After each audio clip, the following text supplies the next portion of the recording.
الحمد لله نحمده ونستعينه ونستغفره ونؤمن به ونتوكل عليه ونعوذ بالله من شرور أنفسنا ومن سيئات أعمالنا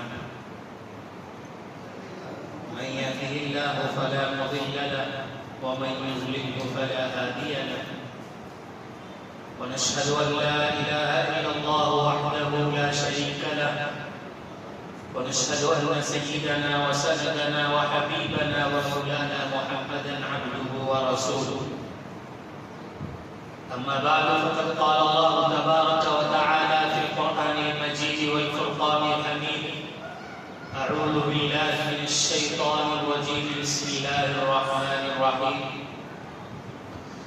سبحان الذي أسرى بعبده ليلا من المسجد الحرام إلى المسجد الأقصى الذي باركنا حوله لنريه من آياتنا إنه هو السميع البصير وقال النبي صلى الله عليه وسلم إنما الأعمال بالنيات وإنما لكل امرئ ما نوى فمن كانت هجرته إلى الله ورسوله فهجرته إلى ما هاجر إليه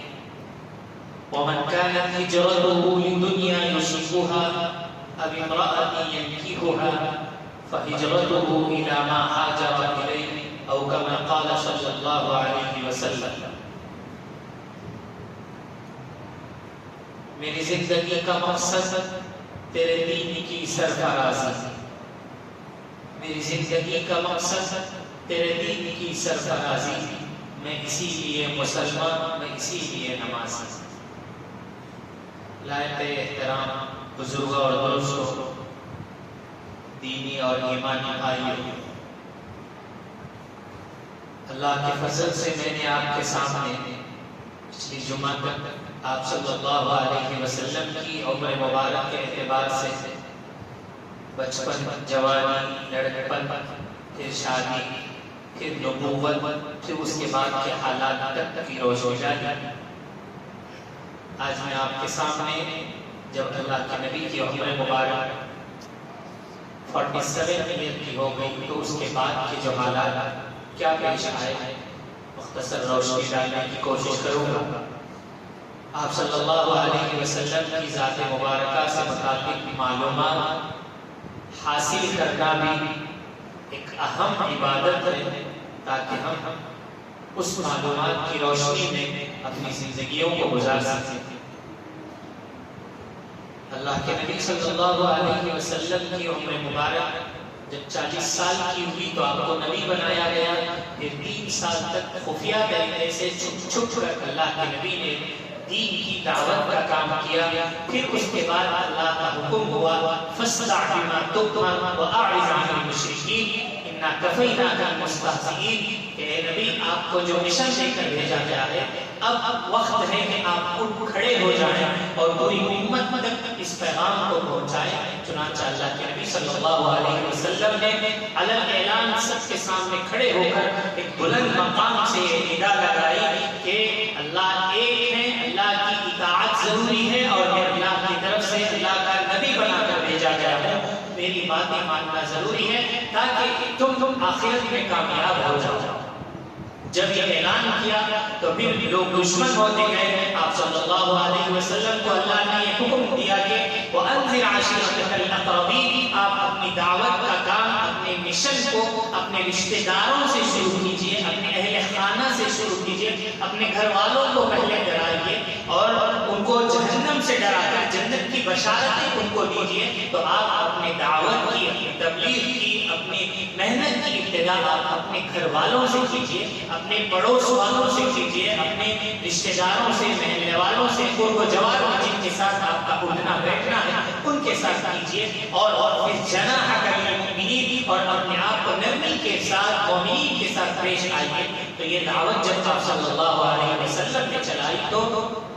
جن کے دلوں کو اللہ پاک ہدایت کے لیے منتخب کر چکے تھے فوراً اسلام قبول کر لیتے ہیں، لیکن حسب معمول جو دشمن ہوتے ہیں وہ آپ صلی اللہ علیہ وسلم کو ستانا پریشان کر دینا شروع کرتے ہیں. پھر دھیرے دھیرے اور 3 سال 4 سال تک دعوت دیتے رہے. لیکن جب 7 سال تک آپ نے دعوت دی تو اس کے بعد مسلمانوں کو ایک جگہ ہے آج بھی شہر ابی طالب بھی کہا جاتا ہے اس کو، یعنی پہاڑوں کے درمیان میں ایک جگہ ہے، ایک گھاٹی ہے. اس گھاٹی میں مسلمانوں کو اور جو بھی ایمان لائے تھے ان کی آزمائش یہ ہوئی کہ وہاں کے مکہ والوں نے کعبۃ اللہ پر، مکہ مکرمہ پر ایک نوٹ لکھ کر لگا دیا، ایک بورڈ لکھ کر لگا دیا کہ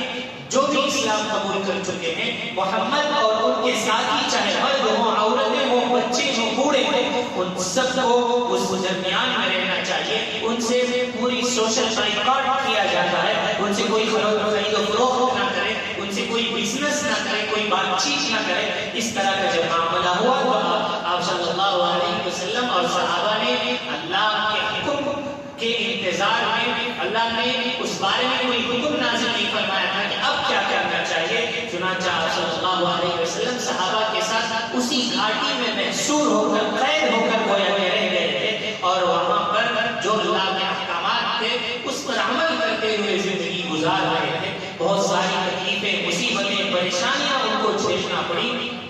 مختصر میں نے ذکر کیا تھا پچھلی جمعہ کہ کھانے کے لیے کھانا نہیں تھا، پینے کے لیے پانی نہیں تھا. تو ایسے کنڈیشن میں بعض صحابہ کے بارے میں آتا ہے کہ وہ جھاڑ کے پتے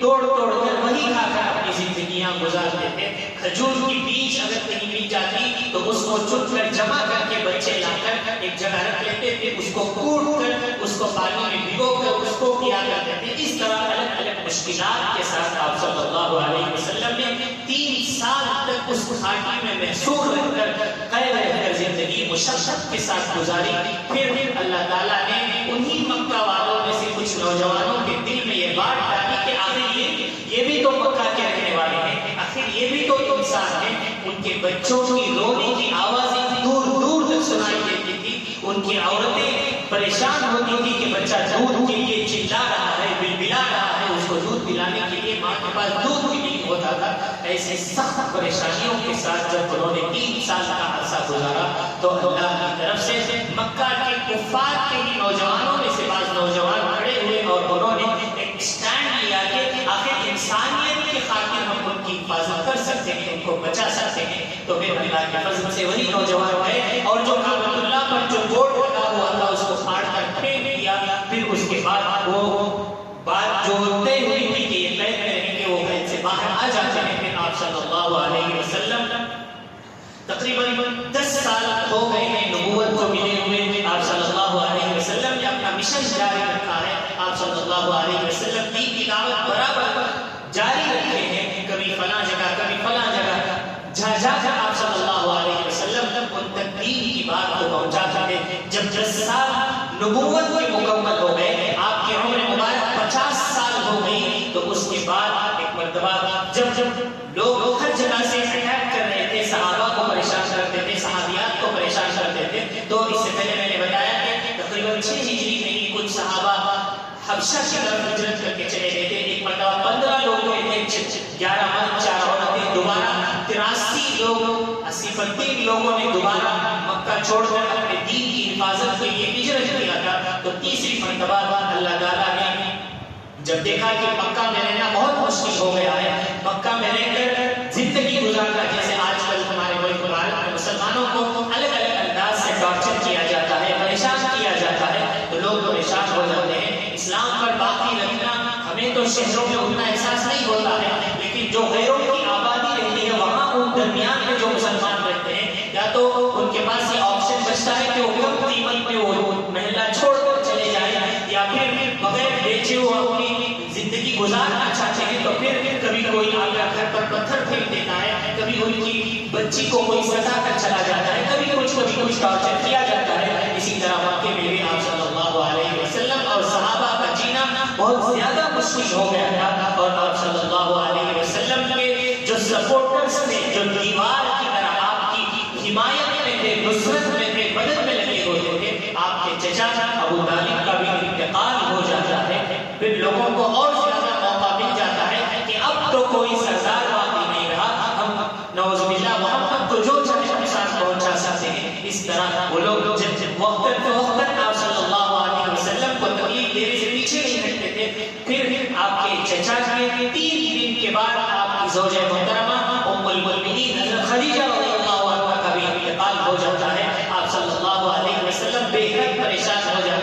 اس سال کو جس سال میں یہ دو حادثات پیش آئے، آپ نے فرمایا عام الحزن، یہ غم کا سال بنے رہیے، اس لیے کہ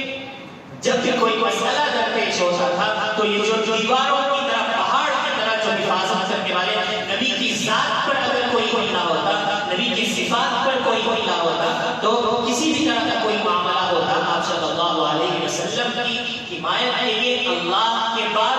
آپ کے چچا ابو طالب تھے، جو اس سے پہلے میں نے ذکر کیا کہ لوگوں نے آ کر ابو طالب سے کہا تھا کہ اپنے بھتیجے کو سنبھال لو ورنہ ہم ان کو نقصان پہنچا سکتے ہیں، تو آپ صلی اللہ علیہ وسلم سے جب انہوں نے اس بات کا ذکر کیا تو آپ صلی اللہ علیہ وسلم نے جو جملہ کہا تھا کہ لو وزر الشمس فی یمینی والقمر علی یساری، کہ اگر یہ لوگ مکہ کے یہ مطالبہ لے کر آپ کے پاس آئے ہیں کہ محمد جو دین پہنچانا چاہ رہے ہیں اس دین سے رک جائیں، جو چاہے جو حکم دینے کے لیے تیار ہیں، تو چچا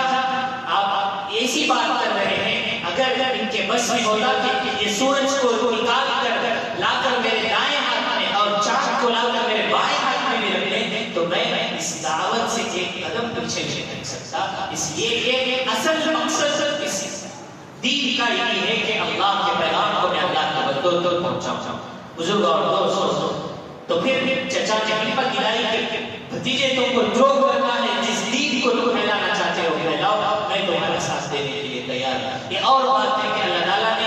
آپ کے چچا کے لیے دین کی ہدایت نہیں کی کہ وہ بغیر دین کے اس دنیا سے رخصت ہو جاتے ہیں، لیکن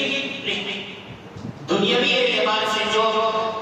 مدد اور نصرت آپ کے چچا سے مل رہی تھی وہ ختم ہو چکی بظاہر، اور پھر بھی دین کے بعد آپ کی رفیق حیات آپ کی زوجہ خدیجہ رضی اللہ عنہا بھی اس دنیا سے وفات ہو جاتی ہیں۔ آپ صلی اللہ علیہ وسلم بہت غمزدہ ہوتے ہیں، پریشان ہوتے ہیں، پھر اللہ تعالیٰ نے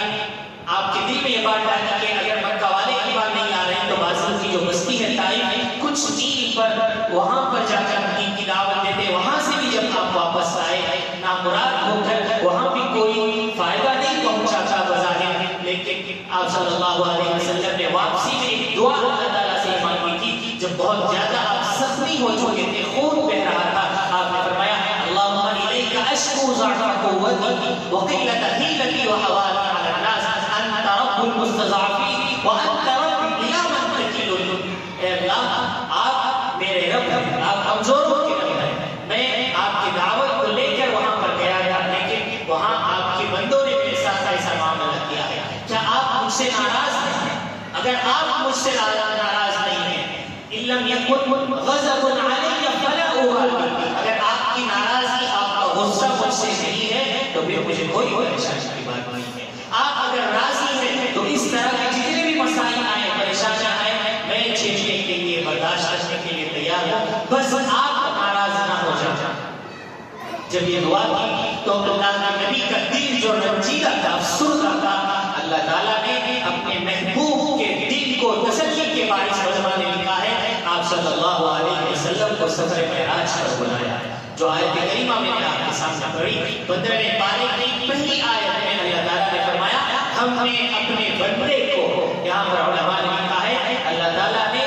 نبی کا لفظ یا کوئی اور لفظ استعمال نہیں کیا بلکہ اللہ نے اپنے بندے کا لفظ استعمال کیا نبی کے لیے، اس لیے کہ اللہ کے لیے بندے کی سب سے اہم بات ہوتی ہے، تو اللہ تعالیٰ نے فرمایا کہ ہم نے اپنے بندے کو مسجد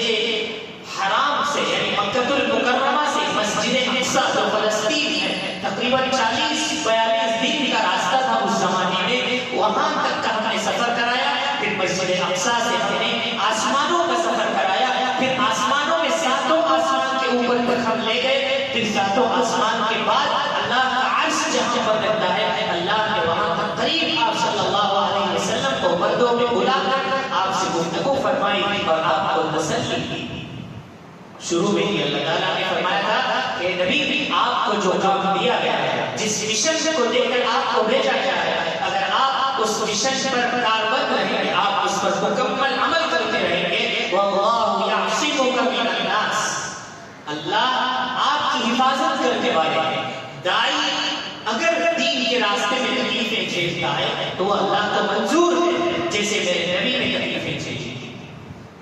آج بھی ہمیں اپنے دعوت کے میدانوں کو وسیع کرنے کی ضرورت ہے، کشادہ کرنے کی ضرورت ہے، اللہ کے پیغام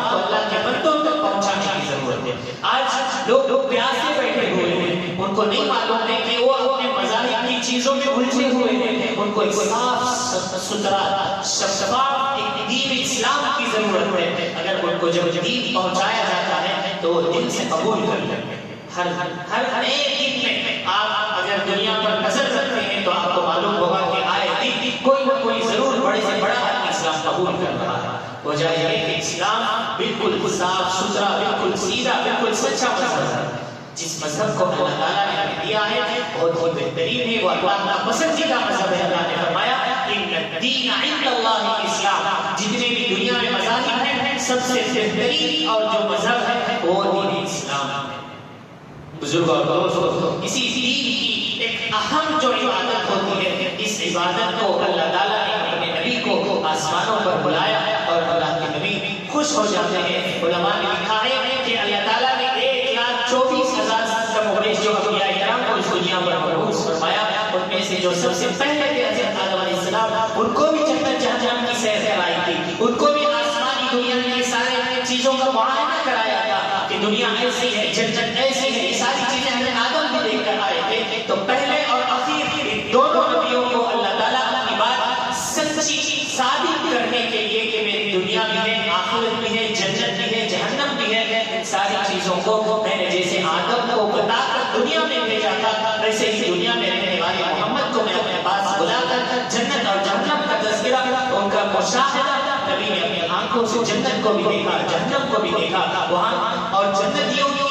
کون سی تعداد تھی، جہنمیوں میں کون لوگ جائے ہیں، ان ساری نظاروں کو آپ صلی اللہ علیہ وسلم کو دکھا کر بھیجا تاکہ نبی نے جو اپنی آنکھوں سے دیکھا ہے وہ جو امت کو بتائیں گے تو امت بھی جہنم سے ڈر کر جنت والے اعمال کرنے والی ہو جائے۔ بزرگوں اور دوستوں، نبی نے اپنی زبان مبارک سے جو فرمایا کہ جہنم میں بہت بڑا عبادت ہے، جس کو قرآن کی جگہ جگہ الگ الگ انداز میں بتایا، نار اللہ الموقدہ التي تطلع على الافئدہ، یہ جو سورہ ہمزہ کی آیت ہے اس سے بتایا گیا کہ ایسے سخت بھیانک آگ ہوگی جہنم کی کہ وہ دل اندر ہے لیکن اس کی بھانپ سے دل پگھل جائے گا۔ ایسے سخت باتیں جو آپ صلی اللہ علیہ وسلم نے امت تک پہنچائی ہیں کہ آپ نے اپنی آنکھوں سے دیکھ کر بتایا۔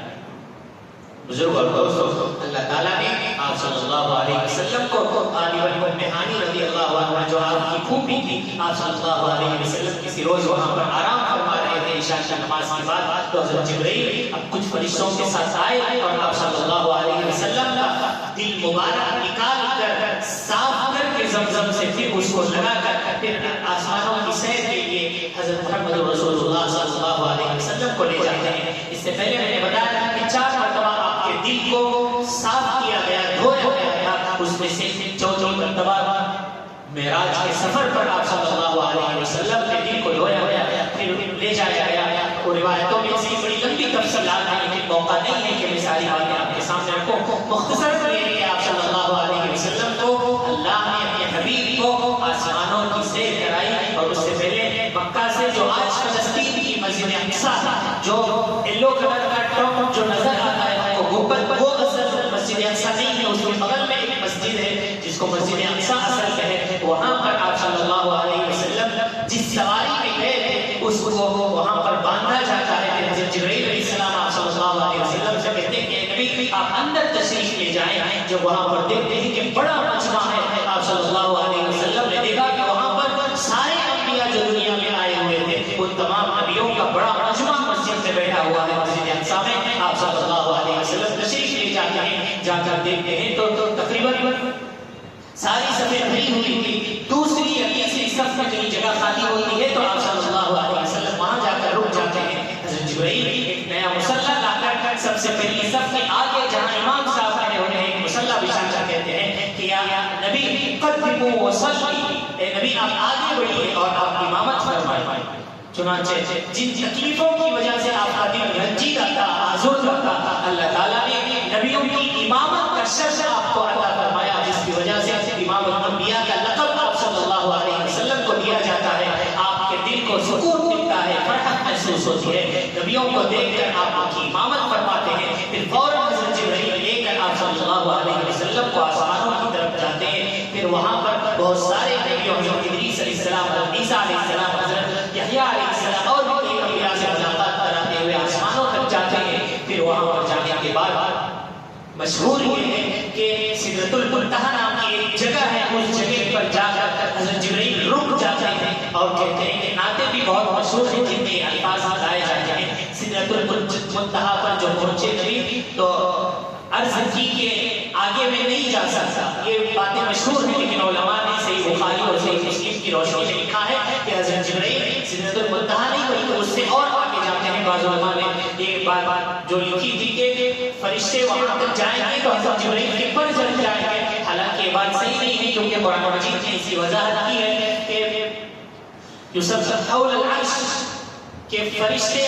عرش کے ارد گرد رہتے ہیں. اگر ویسا ہوتا تو پھر ان کے پر بھی چڑھ جانا چاہیے تھا. یہ اور بات ہے آپ صلی اللہ علیہ وسلم حضرت جبرائیل کے ساتھ عرش کے قریب جاتے ہیں کہ آپ نے سنا ہوگا کہ حضرت موسیٰ علیہ السلام نے جب اللہ سے یہ التجا کی کہ اللہ میں آپ کو دیکھنا چاہتا ہوں تو اللہ نے کہا تھا کہ اے موسیٰ تم مجھے نہیں دیکھ سکتے. جب حضرت موسیٰ نے بار بار ایک خواہش ظاہر کی تو اللہ تعالیٰ نے کہا کہ اگر مجھے دیکھنے کا اتنا ہی شوق ہے تو وہاں پر جو پہاڑ ہے اس پہاڑ کو دیکھو. اگر تمہاری آنکھوں میں اتنی طاقت ہے کہ اس پہاڑ کو تھوڑی دیر دیکھ سکتی ہے تو تم مجھ کو بھی دیکھ سکتے ہو. تو وہاں پر جب اللہ کو دیکھنے کے لیے موسیٰ علیہ السلام اس پہاڑ پر جا رہے تھے تو اللہ تعالیٰ نے یہ حکم دیا تھا کہ موسیٰ تم اللہ کو دیکھنے کے لیے اللہ کی تجلی کو دیکھنے جا رہے ہو. فاخلع علیک انک بالوادی المقدس طویٰ کہ موسیٰ تم جوتے نکال کر آؤ یہ مقدس وادی ہے. لیکن میرے آقا جب عرش پر پہنچتے ہیں تو اللہ تعالیٰ نے کہا کہ نبی آپ کو جوتے نکالنے کی ضرورت نہیں بلکہ آپ اپنے جوتوں کے ساتھ آئیے. جب عرش پر آپ نے گیا تو آپ کا یہ مقام قیامت تک کے لیے جو نہیں بنا کر بھیجے گئے. اللہ تعالیٰ نے ایسا مقام عطا فرمایا آپ کو تسلی ملی سکون محسوس ہوا. بہرحال آپ صلی اللہ علیہ وسلم اللہ سے بات چیت فرماتے ہیں. علماء نے سلسلے میں کئی باتیں لکھی ہیں کہ آپ صلی اللہ علیہ وسلم کا یہ جو سفر رہا یہ جسمانی خود گئے تھے یا نیند میں گئے تھے روحانی طور پر گئے تھے. تو مشہور یہی ہے اہل سنت والجماعت کے علماء کا اس پر اتفاق ہے کہ آپ صلی اللہ علیہ وسلم جسد اطہر کے ساتھ اپنے جسم کے ساتھ آپ وہاں پر تشریف لے گئے تھے. اور علماء نے تفصیل میں خاص بات یہاں پر یہ بیان فرمائی ہے کہ جس گھر میں آپ آرام فرما رہے تھے گھر سے نکلتے ہو کہ وہ گھر کی جو گڈی ہوتی ہے عقل ہوتی ہے آدمی جب کھول کر نکلتا ہے تو وہ تھوڑی دیر کے لیے حرکت کرتی ہے ہلتی رہتی ہے. تو علماء نے کہا ہے کہ جب آپ جنت جہنم وہ سارے سفر سے جب آپ واپس آتے ہیں تو وہ اس کی حرکت کبھی پاتی. تو دیکھیں دنیاوی اعتبار سے کہ وہ کچھ ہی سیکنڈوں کا سفر تھا لیکن مفسرین نے لکھا ہے اللہ تعالیٰ نے اس سفر کا جو وقت ہے جو ڈیوریشن ہے وہ 18 سال کا سفر رہا. تو اس 18 سال کو اللہ تعالیٰ نے جس کو لائٹ ایئرز کہا جاتا ہے وہ سائنس کی لینگویج میں ان کو سمجھانے کے لیے میں کہہ رہا ہوں ورنہ اللہ ہر بات پر قادر ہے. اللہ تعالیٰ نے اس کچھ سیکنڈ کے سفر کو 18 سال میں تبدیل کر کے آپ صلی اللہ علیہ وسلم کو جنت جہنم سارے واقعات کا اور ان کے مشاہدات کرا کر بھیجا. تو آپ صلی اللہ علیہ وسلم کو اسی موقع پر 50 نمازوں کا بھی تحفہ مل گیا تھا. لیکن حضرت موسیٰ علیہ السلام سے جب ملاقات ہوئی تو موسیٰ علیہ السلام نے کہا کہ نبی میری امت 2 وقت کی نمازیں نہیں پڑھ رہی تھی آپ کی امت 50 نمازیں کہاں سے پڑھ سکتی ہے. اس لیے آپ اللہ کے پاس جا کر ریکویسٹ کیجیے کہ 50 میں سے کم کر دیا جائے. تو اس طرح آپ صلی اللہ علیہ وسلم تقریباً 9 مرتبہ گئے آئے 5 مائنس ہوتے جب 5 وقت کی باقی رہ گئی پھر حضرت موسیٰ نے کہا کہ اور کم کرا کے لائیے. تو آپ صلی اللہ علیہ وسلم نے فرمایا کہ موسیٰ اب مجھے شرم آتی ہے اللہ کے پاس جانے سے اس لیے کہ بالکل کم کرائیں اچھا نہیں ہے بس اتنی نمازیں کافی ہے. تو علماء نے کہا ہے کہ اگر کوئی 5 وقت کی نمازیں بھی برابر پڑھ لیتا ہے تو اللہ کی طرف سے اسے انشاءاللہ 50 نمازوں کا ثواب دیا جائے گا. شروع میں فرض کی گئی بزرگ اور صلی اللہ علیہ وسلم کو اللہ تعالیٰ نے سارے مناظروں سے مرحلوں سے گزار کر جب واپس دنیا میں تشریف لاتے ہیں پھر اس کے بعد وہاں پر بہت سارے واقعات پیش ہوتے ہیں. میں ان کی تفصیلات میں جانا نہیں چاہتا کہ آپ صلی اللہ علیہ وسلم اپنے مشن کو جاری رکھتے ہیں دعوت کے کام کو باقی رکھتے ہیں. تو تقریباً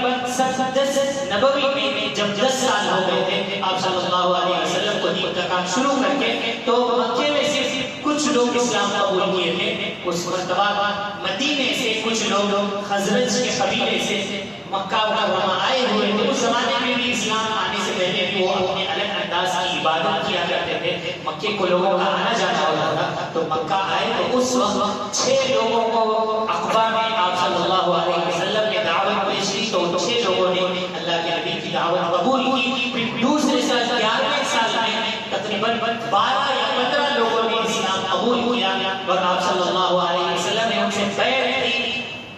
کہ آپ دین پر عمل کرتے رہیں گے، کوئی غلط کام نہیں کریں گے، اگر کوئی مکہ سے مدینہ آئے گا تو اس کی نصرت کریں گے، ان کی مدد کریں گے۔ اس طرح کچھ آپ صلی اللہ علیہ وسلم نے ان سے بیعت کی تو اسلام مدینے میں وہاں کچھ لوگوں نے آ کر مکے میں اسلام قبول کر کے گئے، وہاں پر دین کو پھیلا رہے تھے، دین کی دعوت عام کر رہے تھے۔ اس کے بعد تیسرے سال میں سن 12 نبوی میں جب آپ صلی اللہ علیہ وسلم نے دیکھا کہ 72 سے 75 72 سے 75 لوگوں نے چھپ کر رات کے وقت میں آپ صلی اللہ علیہ وسلم سے ملاقات کی، مکہ جو لوگ گئے ہیں وہ دیکھے ہیں، ان کو معلوم ہے آج اتنی بڑی بڑی 5 اسٹار 7 اسٹار بلڈنگیں ہیں وہاں پر، اس وقت وہ پہاڑ تھے، ادھر بھی ایک پہاڑ، تھوڑا راستہ، پھر پہاڑ، تو لوگوں نے یہ طے کیا کہ ہم مدینے سے آئے ہوئے ہی اس لیے ہیں کہ جو لوگ 12 لوگ جا کر بولے تھے، 6 لوگ نبی کے بارے میں شوق سے نبی سے ملاقات کرنے کے لیے انہوں نے اپنے رات کے وقت کو فارغ کیا، جب سب لوگ سو گئے تو آپ صلی اللہ علیہ وسلم سے جو ملنا چاہتے تھے انہوں نے آ کر ملاقات کی اور تقریباً 75 75 لوگوں نے تیسرے سال میں اسلام قبول کیا اور انہوں نے آپ کو یہ ہمت دلائی کہ نبی آپ مدینہ آ جائیں، یا پھر ان لوگوں کو آپ صلی اللہ علیہ وسلم نے فرمایا کہ جو بھی یہاں سے ہجرت کر کے آئے گا آپ ان کا ساتھ دیں گے، تو نصرت کرنے کے لیے ساتھی وہاں پر تیار ہو گئے تھے۔ پھر آپ صلی اللہ علیہ وسلم کے بارے میں جب یہ جو آخری مشورہ ہو رہا تھا تو بالکل اخیر میں شیطان کو پتہ چل گیا کہ اللہ کے نبی صلی اللہ علیہ وسلم خفیہ طور پر مشورہ کر رہے ہیں، تو شیطان فوراً گیا، شیطان نے دیکھا کہ وہاں پر مکہ کے لوگ آپس میں میٹنگ کر رہے ہیں کہ نبی کے بارے میں کہ نبی کو کیسے ختم کیا جائے نعوذ باللہ، اور پھر دن بدن ان کے لوگ بڑھتے جا رہے ہیں۔ تو آپ صلی اللہ علیہ وسلم کے اس مشورے کے بارے میں شیطان نے وہاں کے مکہ کے سرداروں کو یہ خبر دی، اس نے ایک بوڑھے آدمی کی شکل میں جو اس نے خود بتایا کہ نجد سے میں آیا ہوا ہوں، یہ کہہ کر اس نے کہا کہ تم کو معلوم ہے محمد وہاں پر مشورہ کر رہے ہیں، لوگوں سے اپنی کچھ تعلقات بڑھا رہے ہیں تو ان کا دین اور زیادہ پھیل جائے گا۔ جب یہ بات کو لوگوں نے سنا دشمنوں نے تو انہوں نے مشورہ کیا، ایک دارالندوا نامی ایک جگہ تھی وہاں پر بیٹھ کر انہوں نے مشورہ کیا کہ کسی نے کہا کہ نبی کو نعوذ باللہ بیڑیوں میں جکڑ کر ایک جگہ قید کر دیا جائے، کسی نے کہا کہ ان کو جلا وطن کر دیا جائے، اگر ہمارے ملک میں رہنا ہے، ہمارے علاقے میں رہنا ہے تو جو یہ دعوت دے رہے ہیں اس دعوت کو چھوڑنا پڑے گا۔ بزرگوں اور دوستوں، آج ہم مسلمانوں سے بھی یہی کہا جا رہا ہے کہ اگر تم اس دین پر باقی رہنا چاہتے ہو تو اس ملک میں رہنے کی اجازت نہیں ہے۔ جو قرآن مجید میں اللہ تعالیٰ نے فرمایا لَنُخْرِجَنَّكُم مِّنْ أَرْضِنَا کہ ہم تمہیں اپنی زمین سے نکال دیں گے۔ کفار نے اس زمانے میں بھی کہا تھا کہ ہم تمہیں اس زمین سے نکال دیں گے۔ آج بھی ہم سے مطالبہ کیا جا رہا ہے کہ اگر تم دین پر چلنا چاہتے ہو تو اس دین پر نہیں چل سکتے۔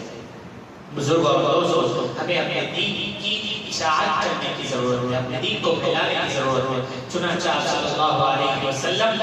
کو حضرت جبرائیل نے آ کر یہ خبر دی کہ اللہ کے نبی آپ کے خلاف مشورے ہو رہے ہیں، آپ آج رات جس بستر پر سونے والے ہیں آپ اس بستر پر نہ سوئیں، اس لیے کہ لوگوں نے پلانی کی ہے، شیطان نے اس مشورے میں ہاں ملا کر یہ اقرار کیا۔ جو ابو جہل تھا اس نے کہا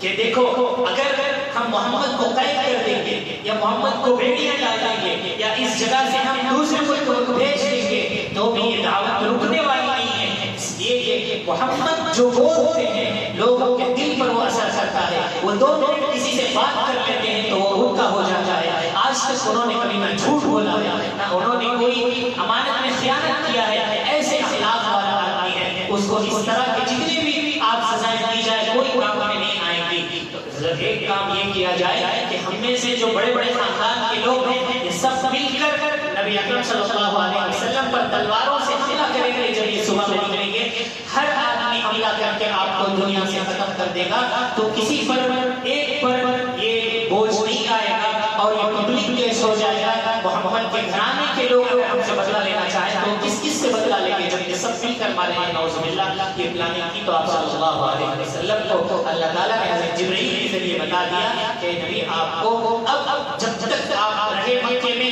اب آپ کا وقت یہاں پر ختم ہوتا ہے، اب آپ کا چھوڑ کر مدینہ ہجرت کر کے چلے جائیں۔ بزرگوں اور دوستوں، بہت ساری مشکلیں، تکلیفیں، پریشانیاں اپنے گھر پر، اپنی بیوی بچوں پر، حالات کو صبر کرتے ہوئے آپ صلی اللہ علیہ وسلم نے 13 سال کی زندگی مکہ میں گزار دی، اور رو رو کر اس دین کی خاطر، اس امت کی خاطر آپ صلی اللہ علیہ وسلم نے دعائیں فرمائی۔ دین دنیا میں سب سے اہم چیز ہے جس کو اللہ نے کہا انسان کے لیے سب سے قیمتی اس کا دین ہونا چاہیے۔ آج اگر کسی کا موبائل گر کر ٹوٹ جائے تو اس کو تکلیف ہوتی ہے، لیکن دین کا کوئی عمل اس سے دور ہو جائے تو اس کو کوئی تکلیف نہیں ہوتی۔ بزرگوں اور دوستوں، اس تکلیف کو محسوس کرنے کی ضرورت ہے۔ اگر کسی کا بچہ گاڑی سے گر جائے یا خود گر جائے، خود کی گاڑی کو یا اپنی چیز کو کسی کو نقصان پہنچ جائے تو دل تکلیف محسوس کرتا ہے، لیکن اپنی زندگیوں سے اگر کوئی سنت ختم ہو جائے، نبی کا کوئی عمل دور ہو جائے تو ہمیں تکلیف نہیں محسوس ہوتی ہے۔ بزرگوں اور دوستوں، دین جب ہماری نظروں میں قیمتی ہوگا تو پھر اس کی تکلیف بھی ہمیں محسوس ہوگی۔ ہمیں دین کو سب سے قیمتی سمجھ کر عمل کرنا چاہیے۔ اب جب ہم قربانیاں دیں گے تو اس دین کی اہمیت ہمارے پاس آئے گی۔ آپ صلی اللہ علیہ وسلم کی تقریباً 53 سال کی زندگی میں نے آپ کے سامنے رکھی کہ پیدائش سے لے کر ہجرت تک کیا حالات واقعات پیش آئے ہیں، اس میں بہت سارے سبب میں نے آپ کے سامنے رکھے ہیں نبی کی زندگی سے۔ اللہ تعالیٰ سے دعا فرمائیں کہ اللہ تعالیٰ ہمیں اللہ کے نبی صلی اللہ علیہ وسلم کی زندگی کے مطابق، سنتوں کے مطابق زندگی پر عمل کرنے کی توفیق عطا فرمائیں۔ اور بقیہ جو ہجرت کے بعد کے واقعات، حالات ہیں، جب مدینہ طیبہ آپ جاتے ہیں تو وہاں پر کیا حالات پیش آتے ہیں، کیسے وہاں کے لوگ کا استقبال کرتے ہیں، مدینہ میں سب سے پہلے جا کر آپ نے کیا کیا، اس طرح کی جو واقعات کی باتیں ہیں انشاءاللہ میں آئندہ جمعہ آپ کے سامنے رکھنے کی کوشش کروں گا۔ اللہ تعالیٰ ہمیں توفیق عطا فرمائے۔